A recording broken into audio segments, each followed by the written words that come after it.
Alright guys, itong Sea Dragon Marine ay tatlong tugboat yung nagka-guide sa kanya. So dalawang tugboat sa harapan.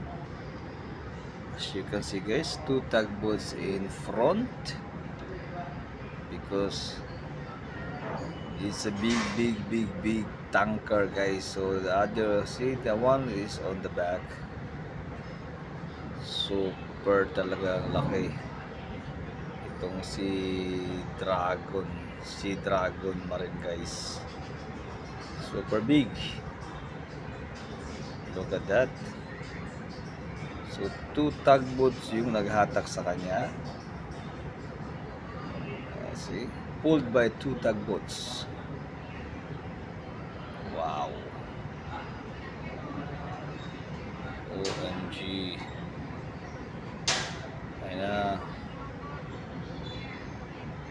So big.